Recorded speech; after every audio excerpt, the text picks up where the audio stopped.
Ayo, it's me bin_Yusuf23. Unaweza ukanipata hivyo kwenye mitandao ya kijamii yote, lakini pale kwenye TikTok utaandika bin_Yusuf23, hutaweka dot, lakini kwa huko kwingine kote unaweza ukaweka dot.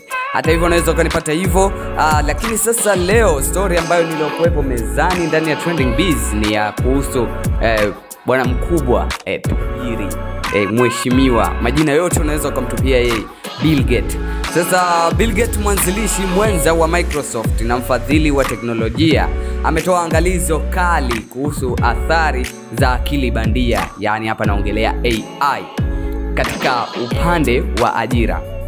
Sasa anasema AI itafuta kazi nyingi, lakini sio zote. Kulingana naye, sekta 3 zitabaki imara licha ya maendelezo ya teknolojia.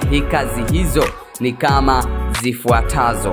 Ya kwanza, wapangaji wa mifumo ya kompyuta, coders. AI inaweza kuandika program, lakini bado inahitaji usimamizi wa kibinadamu, uvumbuzi na ubunifu wa hali ya juu. Lakini pia akaendelea kusema namba 2, wataalamu wa nishati. Miundombinu ya nishati ni changamano na inahitaji akili ya kibinadamu kwa usimamizi na maamuzi ya kimkakati. Lakini pia akataja namba 3, wanabiolojia na wataalamu wa afya. Tafiti za kibiolojia zinahitaji utambuzi wa kina, ubunifu na maamuzi ya kimaadili ambayo AI haiwezi kuyakamilisha kikamilifu.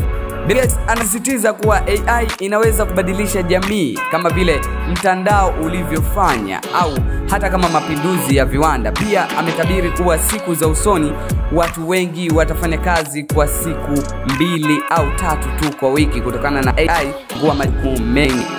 AI inatashimoto ajira, pia inatoa fursa mpya pale kujiandaa kubisa dunia mpya. Muhimu kwa taarifa ya teknolojia kuria mkati kwa tayari kubadilika. Ingawa AI inaleta changamoto kwa ajira, pia inatoa fursa mpya kwa wale wanaojiandaa ili kubaki salama katika dunia hii mpya. Ni muhimu kuwa na maarifa ya kiteknolojia kuria mkakati kwa tayari, lakini kwa upande aenda kuza ajira yowe na baadhi fanya vingi sana wale ambao wanaliza tu ambavyo vya kiteknolojia zaidi, na walio wengi wamekuwa walikuwa wakitumia pesa kuingizia pesa, kama tukiongelea masuala ya graphic. Right now AI unaweza kumwandikia na akakuletea graphic kali, wewe ukafanya kuchange some words tu. So tunaweza tukaona kwenye upande wa production pia kunaweza kukapotea mazima. Licha ya akili ya mwanadamu itabaki kuwa akili ya mwanadamu always.